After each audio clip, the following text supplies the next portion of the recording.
우리는 바이킹에 대해 잘못 알고 있는 게 많습니다. 예를 들어 바이킹의 상징으로 여기는 뿔이 달린 투구는 전투용이 아닙니다. 제사를 지낼 때 사용하는 것이었습니다. 머리를 기르고 수염을 덥수룩하게 기르지도 않았습니다. 오히려 머리를 짧게 자르고 면도도 했다고 합니다. 물론 면도는 도끼로 했다고 하지만요. 즉 바이킹은 무자비한 전사와는 거리가 있다는 말입니다. 뛰어난 조선술 및 항해술로 무장한 탐험가이자 상인이 진정한 모습이었습니다.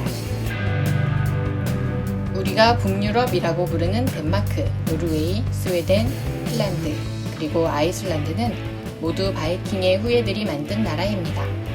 이것 말고도 공통점이 하나 더 있습니다. 바로 국기입니다.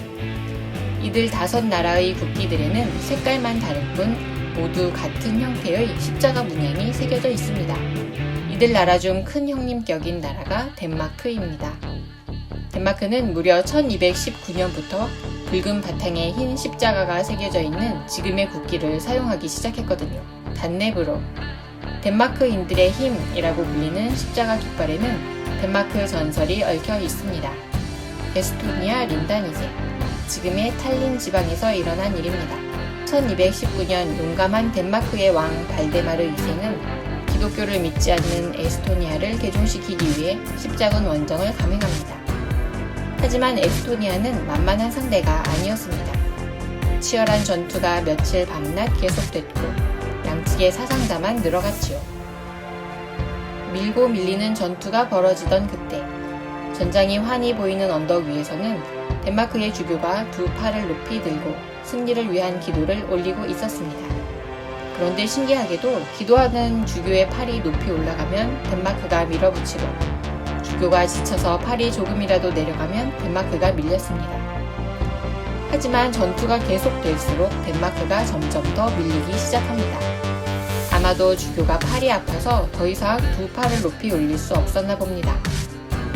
주교의 팔이 밑으로 내려갈수록 밀리던 덴마크군은 결국 에스토니아 군대에 패배할 위기에 빠집니다.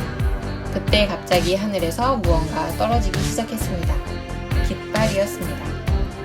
붉은색 넓은 천의 흰 십자가, 바로 단네브로였습니다. 이것을 신의 계시라고 생각한 덴마크 병사들은 승리를 확신합니다. 결국 사기충천한 덴마크 병사들은 전투에서 승리를 거둡니다.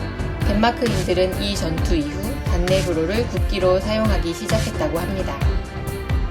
사실 그대로 믿기가 어려운 이야기입니다. 단네브로가 교황이 준 선물이었다는 이야기도 있습니다. 십자군 원정을 떠나는 발데마르 2세를 축복하기 위해 교황이 기독교의 상징인 십자가 깃발을 특별히 수여했다는 것이지요. 덴마크가 교황이 수여한 깃발을 앞세워 승리했다는 이야기가 뒤따르는 겁니다. 이 이야기들의 공통점은 어쨌든 한 가지입니다. 덴마크 사람들은 자신들이 신의 축복을 받았다고 생각했다는 것입니다. 이 십자가 깃발은 덴마크 주변 국가들에게도 큰 영향을 미쳤습니다. 스웨덴, 노르웨이, 핀란드, 아이슬란드 국기들이 단네브로에서 영감을 받았습니다. 스칸디나비아 반도와 발트의 연안 국가들은 살기 좋은 나라로 잘 알려졌습니다. 기후는 추운 편이지만 이들 나라들은 국민소득이 10위권 안에 들어갑니다. 예전에는 바이킹 때문에 두려움의 대상이었던 이들 나라들을 지금은 모두가 부러워하며 배워야 할 곳으로 생각하고 있습니다.